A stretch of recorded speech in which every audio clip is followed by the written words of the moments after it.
నమస్కారం. లక్ష్మి చెప్పే కథలకు స్వాగతం. వీణులతో వీక్షించటానికి సిద్ధం కండి.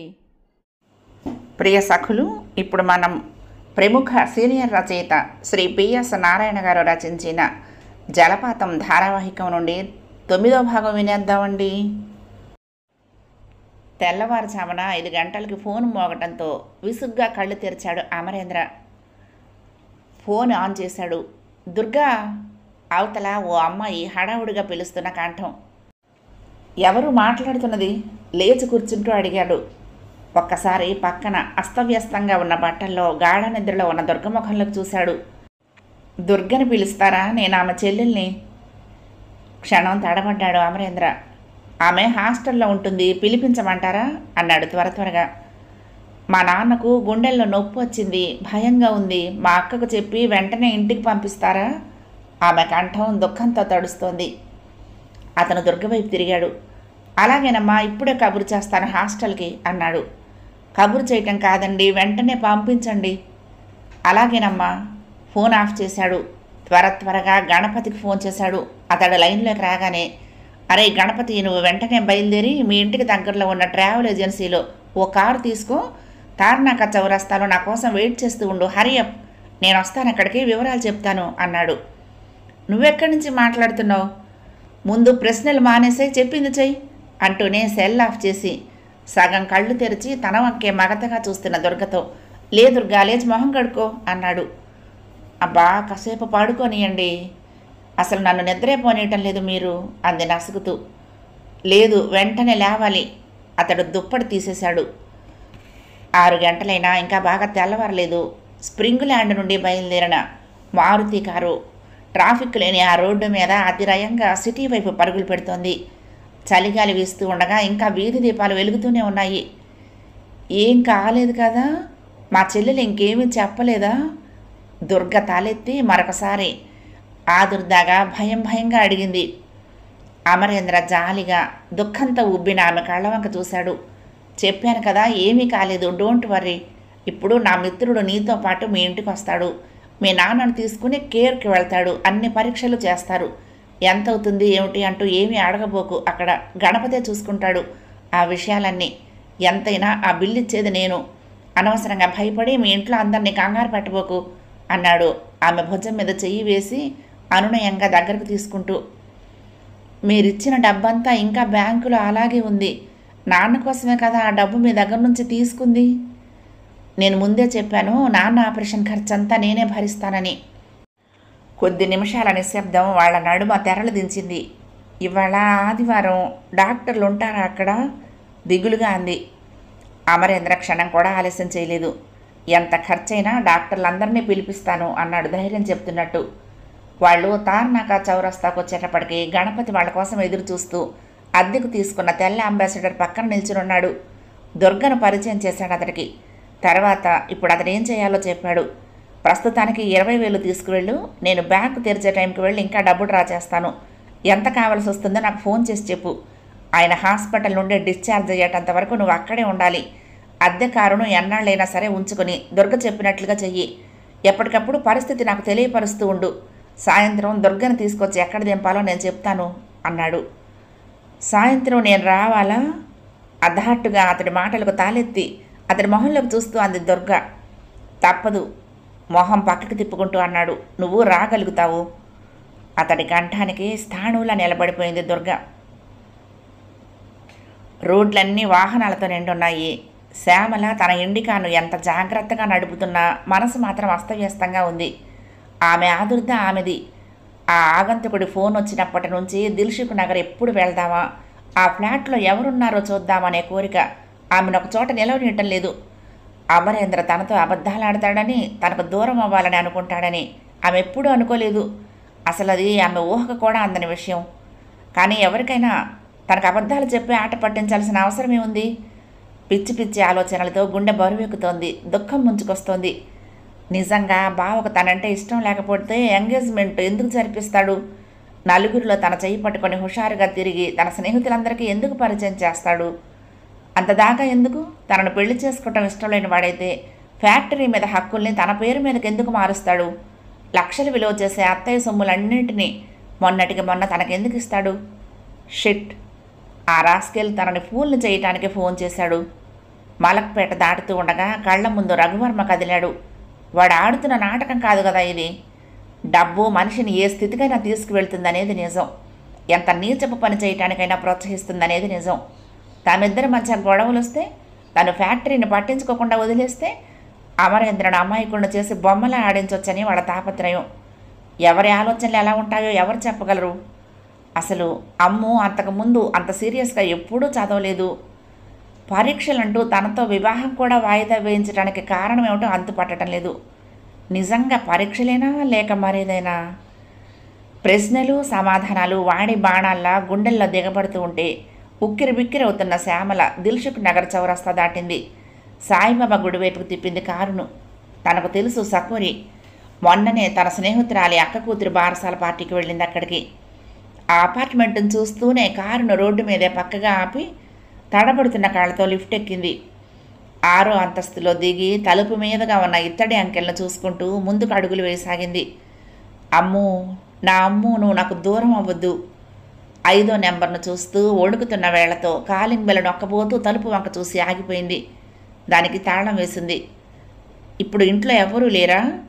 సరిగ్గా అప్పుడే పక్క ఫ్లాట్ తలుపు తెరుచుకుంది. ఆఫీస్కి వెళ్ళేటందుకు గాను తయారైన ఆయన బయటకు వచ్చాడు. ఆయన వెనక్గా ఆయన భార్య. ఈ ఫ్లాట్లో వాళ్ళు ఎక్కడికి వెళ్ళారో తెలుసా అండి? చిన్నగా అడిగింది గీరపడుతున్న కంఠంతో. తెలీదండి, ఇంకా పరిచయమే కాలేదు మాకు, కొత్తగా వచ్చారు అందామె. నా ఫ్రెండ్ ఈ అడ్రస్ ఇచ్చింది, కరెక్ట్ అవునో కాదో కూడా తెలియటం లేదు నసుగుతున్నట్టుగా అంది శ్యామల. ఈ ఫ్లాట్ ఓనర్ ఫస్ట్ ఫ్లోర్లో ఉంటారు, 2వ నెంబరు, వాళ్ళు చెప్పగలుగుతారు వీళ్ళ వివరాలు. శ్యామల ఒడివడిగా మెట్ల మీద నుండి కిందకు దిగసాగింది.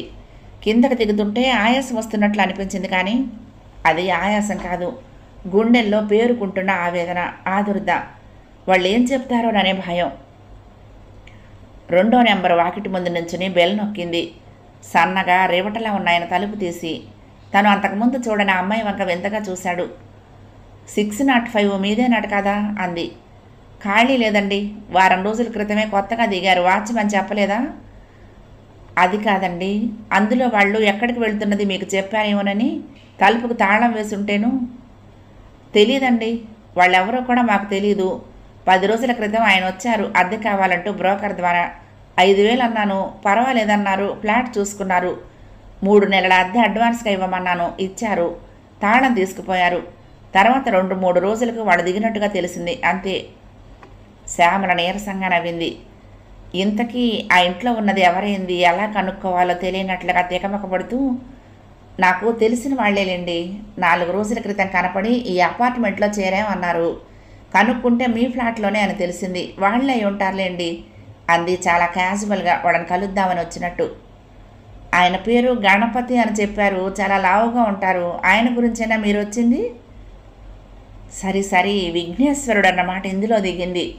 తనలోని భయాలన్నీ దూది పింజల్లా ఎగిరిపోయినట్టుగా. శ్యామల ముఖం విశాలమైంది, గుండె తేలికైంది. థ్యాంక్స్ అంకుల్, ఆయనే అంటూ వెనక్కు తిరిగింది. ఇక అక్కడ నిల్చోవటం అనవసరం అన్నట్టుగా. మరొకసారి వస్తాలేండి అంది. తన అమ్ము చదువుతున్నది ఈయనగారితో కలిసానన్నమాట. దాన్ని చూసి ఆ వెధవ ఎవడో ఏదో ఊహించుకుని తనను ఆట పట్టించాడు. ఇంకా నయం, అమరేంద్ర ఇప్పుడు ఇక్కడ లేడు. తన అనుమానానికి సిగ్గుతో చావాల్సి వచ్చేది.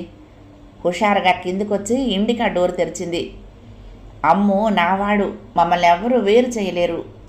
కారు ముందుకు దూసుకుపోయింది ఆ సన్నని సందుల వెంట. మరొక అనుమానం మనసును తొలిచింది ఇప్పుడు. ఇక్కడ లేడు అంటే ఎక్కడుండాలి? కారును పక్కకు తీసి ఆఫ్ చేసింది. సెల్ తీసుకుని అమరేంద్ర ఇంటి నెంబర్కి ఫోన్ చేసింది. అతడు గనక ఇంట్లోనే ఉంటే ఇక ఏ అనుమానమూ లేదు అన్నట్టుగా. ఫోన్ రింగ్ అవుతున్నది. తర్వాత ఎత్తిన శబ్దం. అమరేంద్ర హియర్ అన్నాడు. నేను గణపతిని. ఎలా ఉంది ఆయనకు? ప్రస్తుతానికి ప్రాబ్లం ఏమీ లేదు.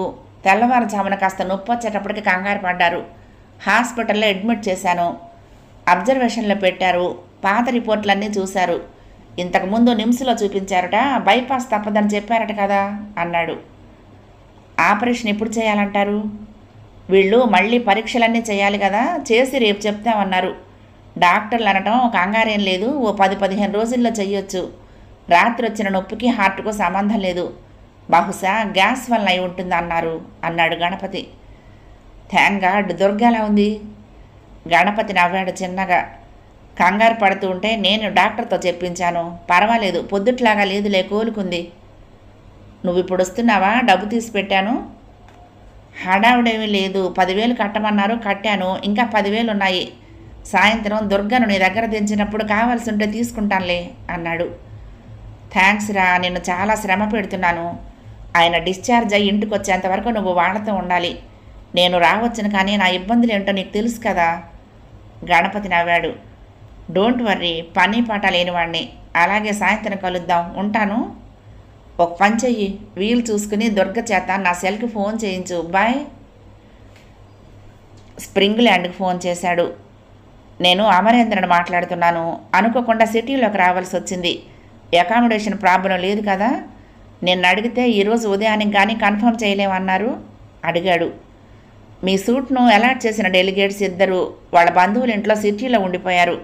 మీరు ఖాళీ చేయాల్సిన అవసరం లేదు. థ్యాంక్స్. నేను సాయంత్రం వచ్చి డబ్బు కడతాను. నాకు బుధవారం వరకు కావాలి. Welcome sir. శ్యామల ఇంటికి వెళ్తూనే ఫోన్ ఎత్తి ఫ్యాక్టరీకి చేసింది. ఆమె అనుమానం తనని ఏడిపించడానికి రఘువర్మ ఆడిన నాటకం అయి ఉండాలి. అమరేంద్ర దిల్షుక్ నగర్లో కాపురం పెట్టాడనటం. ఫ్యాక్టరీ రిసెప్షన్లో ఫోన్ రింగ్ అవుతున్నా 2 నిమిషాలైనా ఎవరూ ఎత్తలేదు. అసహనంగా ఫోన్ వంక చూడసాగింది. చేతి గడియారం వంక చూసుకుంది. 11 గంటలైనా రిసెప్షనిస్టు సీటులో కూర్చుని ఆపరేట్ చేయటం లేదు అంటే ఫ్యాక్టరీలో ఉద్యోగుల పనితనం ఎలా ఉందో అర్థమవుతున్నది. ఎస్, విసురుగా అంది రిసెప్షనిస్టు ఫోన్ ఎత్తి. తర్వాత మరొక నిమిషానికి, ఎవరు మాట్లాడుతుంది? శ్యామల అడిగింది. మీకెవరు కావాలి? నాకు ఎవరు కావాలి అన్నది కాదు ప్రశ్న, ఎవరు మాట్లాడుతున్నారో తెలుసుకోవాలి నేను ముందు అంది శ్యామల. మీకు అనవసరం. కావాలంటే మీకు ఎవరు కావాలో చెప్పండి, కనెక్ట్ చేస్తాను. లేదా ఫోన్ పెట్టేయండి.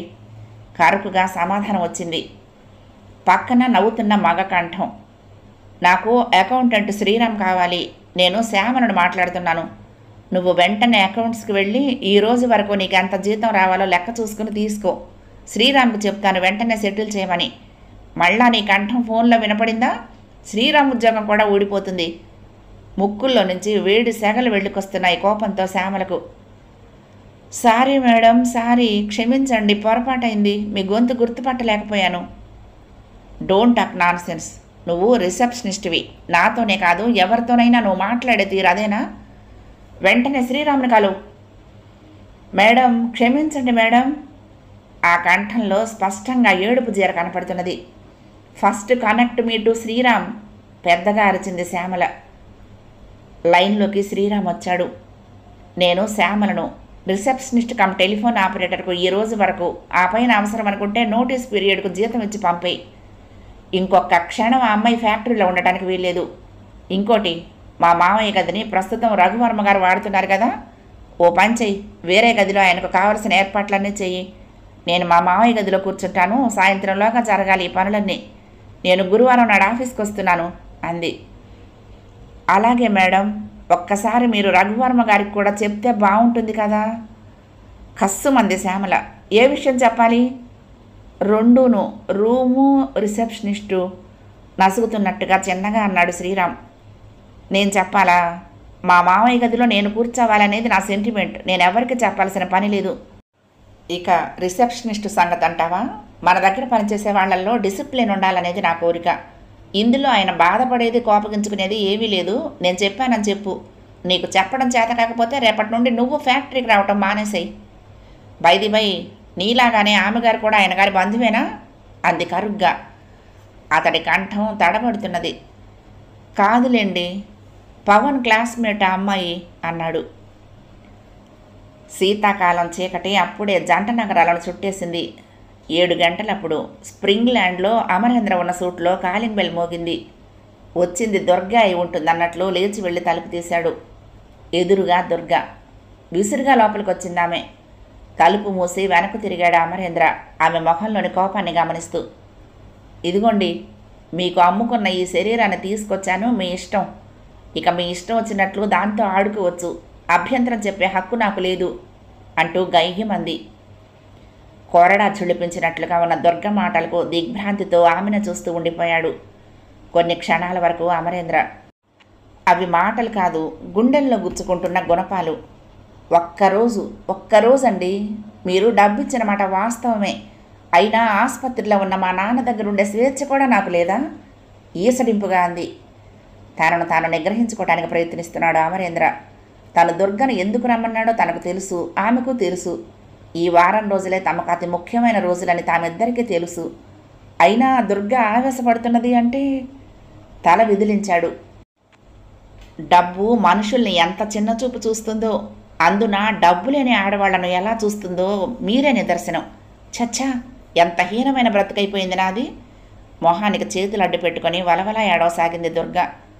నోట మాట రానివాడిలా ఆమెను చూస్తూ ఉండిపోయాడు. ఆమె కళ్ళల్లో నుంచి వెళ్ళుకొస్తున్న తన మీద అసహ్యాన్ని చూస్తున్నాడు. ఆమెను అనునయించలేని అసమర్థుడిలా నీరసంగా చూస్తున్నాడు. అతడు అనునయంగా ఆమె భుజం మీద చేయి వేశాడు. ఆమెలో రగులుతున్న కోపాన్ని చలార్చాలి అన్నట్లు. ఆమె చటుక్కున కళ్ళు మూసుకుంది. మగస్పర్శ అంటేనే నాకు కంపరం ఎత్తుతున్నది అంది. దుర్గా! అతడి అరుపు ఓ పులిగాండ్రింపులా ఉంది. అతడి మనసు అదుపు తప్పింది. ఆమె మాటలు తోటాల్లా శరీరంలోకి దూసుకుపోతూ ఉంటే ఇక నిగ్రహించుకోలేకపోయాడు అమరేంద్ర. అతడి అరుపుకు సమాధానంగా అతడి కళ్ళల్లోకి సూటిగా చూసింది దుర్గ. చంపుతారా? చంపండి. ఈ 3 నెలల్లో మీరేం చేసినా భరించేందుకు సంసిద్ధురాలయ్యే కదా మీ ఉక్కు పంజరంలో కాలు పెట్టింది. కన్నీటితో మీదికి వస్తున్న ఆ లేత ముఖాన్ని చూస్తూ ఉంటే అతడి కోపం చప్పగా చల్లారిపోయింది. అతడు తలను అడ్డంగా ఊపాడు.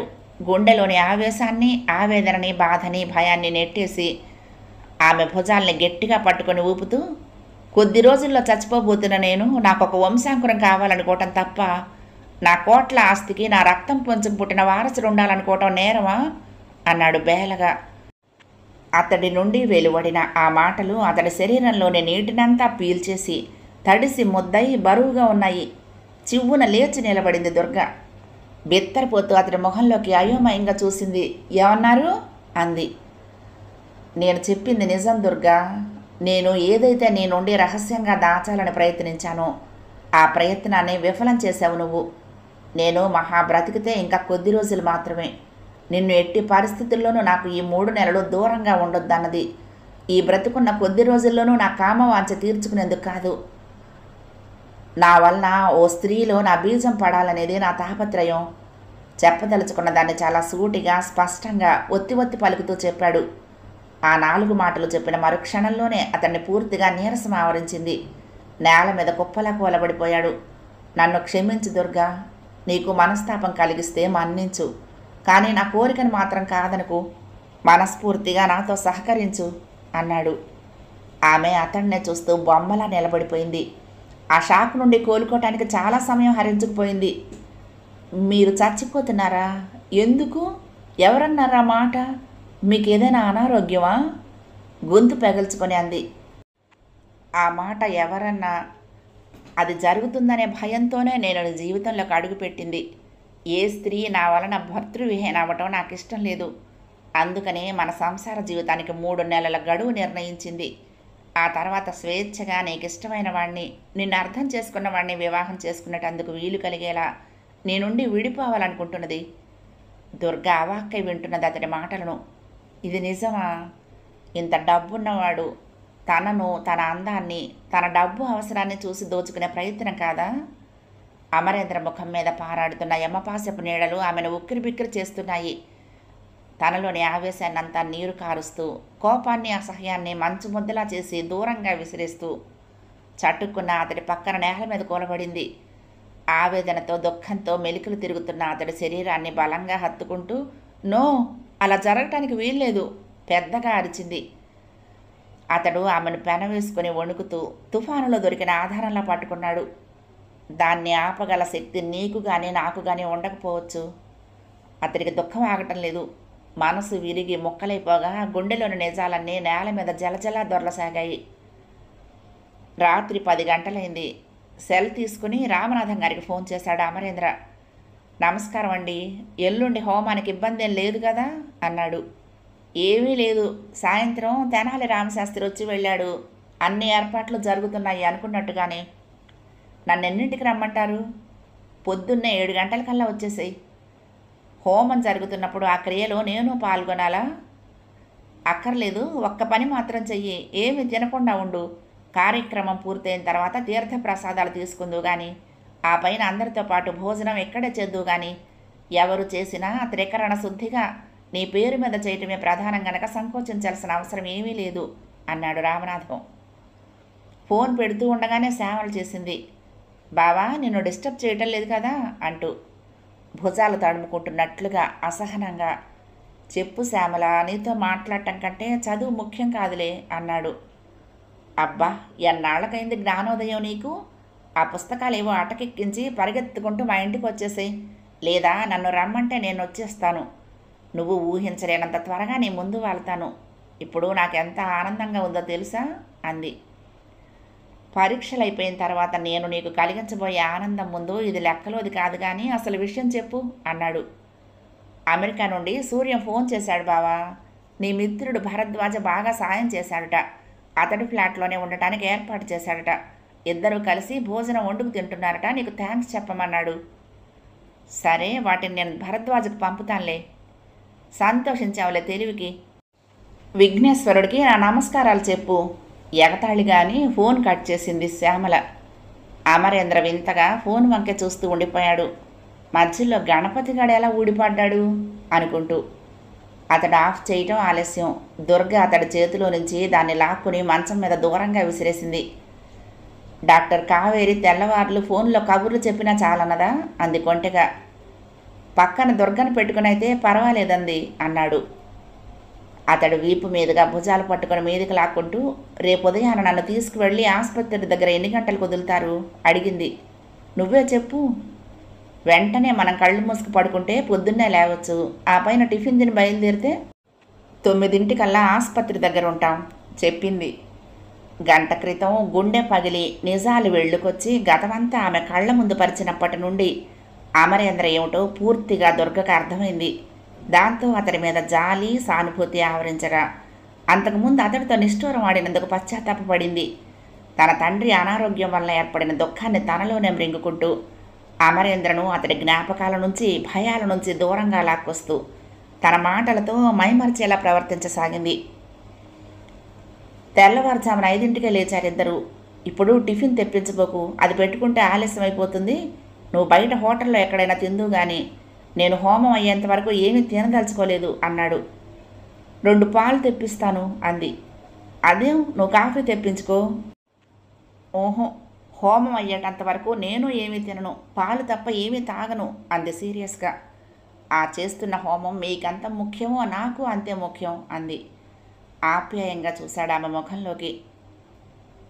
అతడికి తెలుసు, రాత్రి ఆమె ముందు గుండెను చింపి పరిచిన తర్వాత ముందుగా కోలుకున్న దుర్గ తాను కోలుకోవాలన్నట్లుగా ఆ తలుపులు మూసి ఉన్న గదిలో నుంచి బయట వెన్నెల్లోకి లాక్కుపోయింది. మనం ఈ ప్రపంచాన్ని కాసేపు మర్చిపోదాం.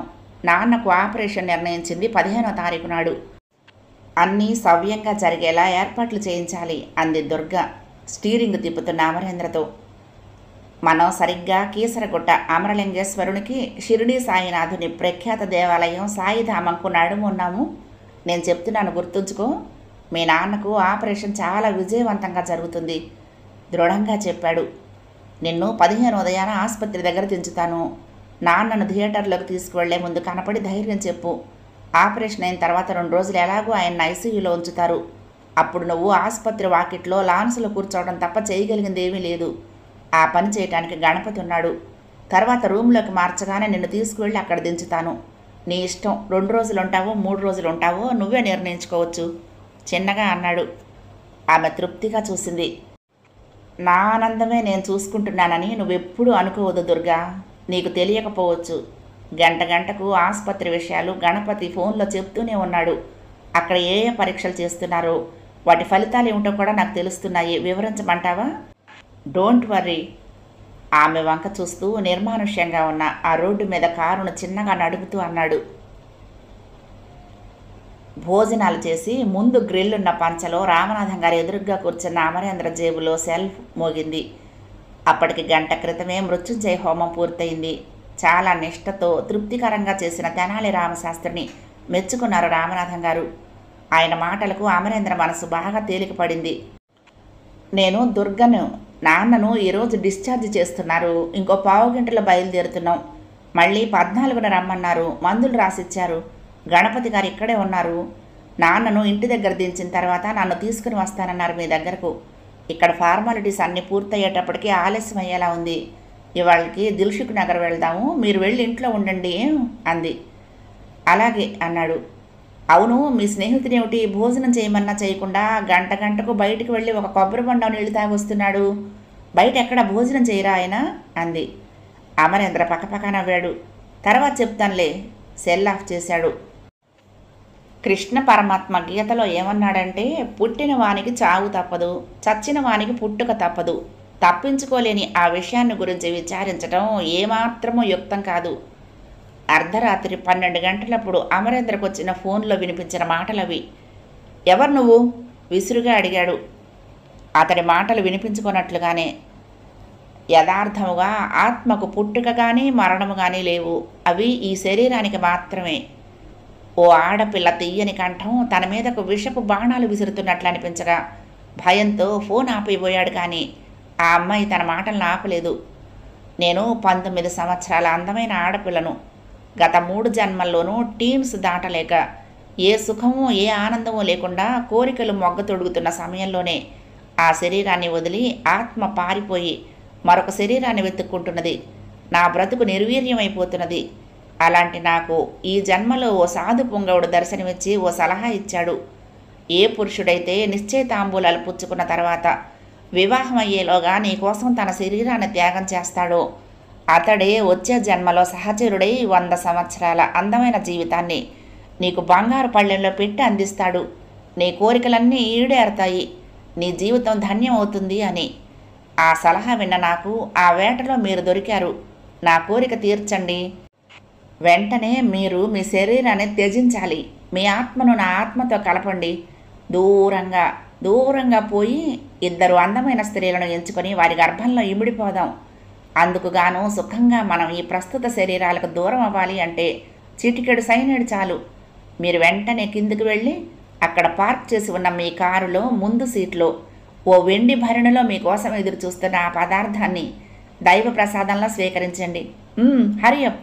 మీ ఆత్మను ఆకాశంలో గమనించగానే నేను మీ చెయ్యి పట్టుకునేందుకు మీ వెనకాలే వస్తాను. మరొక జన్మకు స్వర్గద్వారాలు తెరుచుకుంటున్నాయి. మనకు కలిసి ఆనందిద్దాం. అవతల సెల్ ఆఫ్ కాగానే మంచం మీద నుండి ఒక్క దూకు దూకాడు అమరేంద్ర కారు తాళం చెవులు తీసుకుని.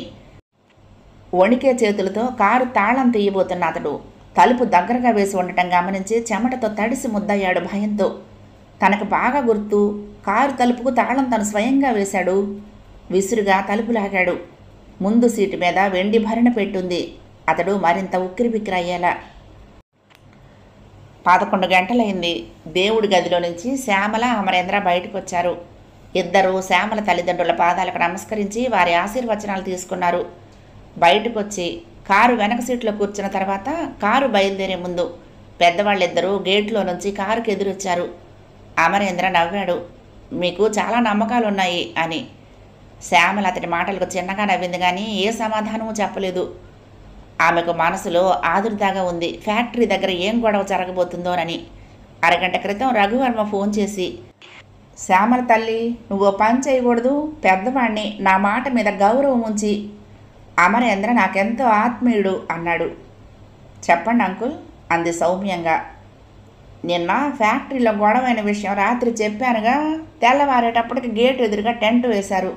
లోపలికి ఎవరిని వెళ్ళనీయకుండా గేటుకు అడ్డంగా వర్కర్స్ అంతా కూర్చున్నారు. 20% బోనస్ ఇస్తేనే కానీ లోపల పనులు జరిగే ప్రసక్తి లేదని కరాఖండిగా చెప్పేస్తున్నారు. చెప్పానుగా నిన్న నేను పవన్ ఫ్యాక్టరీ నుండి బయటకు రావడానికి నానాయాతన పడాల్సి వచ్చిందని. ఇప్పుడు నిన్ను వాళ్ళు చూశారంటే మరింత రెచ్చిపోతారు. అసలే రిసెప్షనిస్ట్ గొడవతో వాళ్లల్లో అభద్రతాభావం బాగా ఏర్పడి ఉద్యోగాలు ఉంటాయా పోతాయా అనే భయంతో ఎంతకైనా తెగించేందుకు సిద్ధంగా ఉన్నారు. నువ్వొక్క 10 రోజులు ఈ గొడవ సర్దుమడిగేంత వరకు ఇటు రాకుండా ఉంటే నేనే ఈ సమస్యను ఏదో విధంగా పరిష్కరించి వాళ్ళు నిన్ను పూలమాలలతో ముంచెత్తేలా చేస్తాను అన్నాడు. అంకుల్, నేను ఈరోజు ఫ్యాక్టరీకి వస్తున్నట్టుగా అందరికీ తెలుసు. వాళ్ళు గొడవ చేయడానికి సిద్ధమయ్యారు కాబట్టి నేను రాకుండా ఉండిపోతే యాజమాన్యం ఎంత నిర్వీర్యం అయిపోయిందో వాళ్ళకి అర్థమవుతుంది. మనం మరీ లోకువైపోతాం, తర్వాత వాళ్ళని ఆపగలుగుతామా అంది. నువ్వు చాలా చిన్నదానివమ్మా. వీళ్లతో వ్యవహారం నడపడం అంటే అంత తేలిక కాదు. వాళ్ళని మనం ఎప్పుడు దువ్వుతూనే ఉండాలి. కీలెరిగి వాత అంటారు చూడు, అలా ఎప్పుడో అవకాశం చూసుకుని మళ్ళీ కోలుకోలేనట్టుగా తొక్కేయాలి. అంతేగాని ఆవేశంతో క్షణాల్లో ఆ రిసెప్షనిస్టుని బయటికి పంపినట్టుగా చేస్తే మనమే ఇబ్బందుల్లో పడతాం. నీకు తెలియని ఓ విషయం చెప్పమంటావా? ఆ రిసెప్షనిస్టు కొందరు కార్మిక నాయకులకు ఆరాధ్య దైవం అన్నాడు. ఆమెకు నవ్వొచ్చింది. వాళ్ళకు కాదు ఆరాధ్య దైవం, ఆ టక్కులాడి తన కొడుక్కి దాన్ని తీసేసినందుకు వాడి ఇంట్లో వీరంగం వేసుంటాడు. సరే అంకుల్, మీరు పెద్దవారిగా చెప్పింది బాగుంది, కానీ వాళ్ళకి భయపడి పారిపోవటం నాకు ఇష్టం లేదు. మన ప్రయత్నం మనం చేద్దాం. మీరు పోలీసులకు తెలియపరిచానన్నారు కదా అంది. అన్ని ఏర్పాట్లు చేశానమ్మా, కానీ మన జాగ్రత్తలో మనం ఉండటం మంచిది. సరే, తర్వాత నీ ఇష్టం. శ్రేయోభిలాషగా చెప్పడం వరకే నా వంతు. Thank you uncle. మేమైతే బయలుదేరి వస్తున్నాం, మీరు రండి. పక్కన మీరుంటే మాకు కొండంత ధైర్యం అంది. రఘువర్మ పళ్ళు పటపటమని కొరకటం స్పష్టంగా ఫోన్లో వినపడుతూనే ఉంది. కూకట్పల్లి దాటి ఇండస్ట్రియల్ ఏరియా వైపుకు దూసుకుపోతున్నది కారు. అమరేంద్ర మౌనంగా బయటికి చూస్తూ కూర్చున్నాడు. చాలా రోజులైంది తన ఫ్యాక్టరీకి వెళ్ళి. ఎంతగా మారిపోయింది ఈ రోడ్డు అనుకున్నాడు, అటు ఇటు లేచిన ఎత్తైన భవనాలను చూస్తూ. అతడు ఉదయాన్నే స్ప్రింగ్ ల్యాండ్ రిసార్ట్స్లో సూట్ ఖాళీ చేసి దిల్సుఖ్ నగర్లో దుర్గను దించి మామయ్య గారింటికి వచ్చాడు. నిన్నటితో కావేరి చెప్పిన గడువు తీరిపోయింది. రేపు ఉదయాన్నే దుర్గను ఆమె దగ్గరకు పరీక్షకు పంపాలి. ముఖం పక్కకు తిప్పితే సీరియస్గా ముందుకు చూస్తున్న శ్యామల కనపడింది. క్షణం కలవరపడ్డాడు. దుర్గా, శ్యామల, తను ఏ దిశగా వెళ్తున్నాడు? మృత్యుంజయ హోమం చేయించినా, చేతులకు విలువైన రాళ్లు పెట్టుకున్నా, స్వామీజీ ఇచ్చిన యంత్రాన్ని కట్టుకున్నా, జాతకరీత్యా ఏమీ కాదంటూ రామనాథం గారు ఎంత ధైర్యం చెప్పినా స్వామీజీ మాటలే చెవుల్లో గింగుర్లు మంటున్నాయి. ముఖమంతా మ్లానమైంది. బిగుసుకుపోయి కూర్చున్నాడు. శ్యామల పక్కున నవ్వింది. ఆడదాన్ని నేనే ధైర్యంగా ముందుకు దూకుతూ ఉంటే మగవాడివి, రణరంగంలోకి వీరుడిలా దిగాల్సిన వాడివి అలా భయంతో ముడుచుకుపోతున్నావు దేనికి? అతడి చెయ్యి మీద చెయ్యి వేసి మృదువుగా నొక్కుతూ అంది. నాకా భయం దేనికి? ఉలిక్కి పడ్డట్టుగా ఆమె ముఖంలోకి చూస్తూ అన్నాడు. నాకేం తెలుస్తుంది, నీకే తెలియాలి. ఇబ్బందిగా ఆమె వైపు చూశాడు. నవంబర్ ఎండలో తీక్షణత లేదు. ఆ విశాలమైన రోడ్డు మీద ఇటుక లారీలు, ఇసుక లారీలు ఎక్కువగా ఎదురుపడుతున్నాయి. ఆర్టీసీ బస్సులు కూడా ఒకదాని వెంట ఒకటి పోతున్నాయి. మనల్ని లోపలికి పోనీపోతే ఏం చేస్తావు అన్నాడు మనసును దుర్గకు దూరం చేస్తూ. ముఖం పక్కకు తిప్పుకొని బయటికి చూస్తూ, వాళ్ళని చూడగానే నేను కారులోంచి బయటికి తోసేసి నేను వెనక్కి తిరిగి పారిపోతాను. చాలా గంభీరంగా ఉన్నాయి ఆమె మాటలు. బిత్తరపోయినట్టుగా చూశాడు. మరుక్షణం ఆమె తనను ఎగతాళి చేస్తున్నట్లుగా గ్రహించి వెనక్కు వాలి కళ్ళు మూసుకున్నాడు. 9వ భాగం సమాప్తం. ప్రియ సఖులు, ఈ కథ మీకు నచ్చితే తప్పకుండా లైక్ చేయండి, షేర్ చేయండి, కామెంట్ చేయండి, సబ్స్క్రైబ్ చేసుకుని నన్ను ఎంకరేజ్ చేయండి. ఉంటానండి. ప్రేమతో లక్ష్మి, కృష్ణా తీరం, దుర్గమ్మ సన్నిధానం. నమస్తే.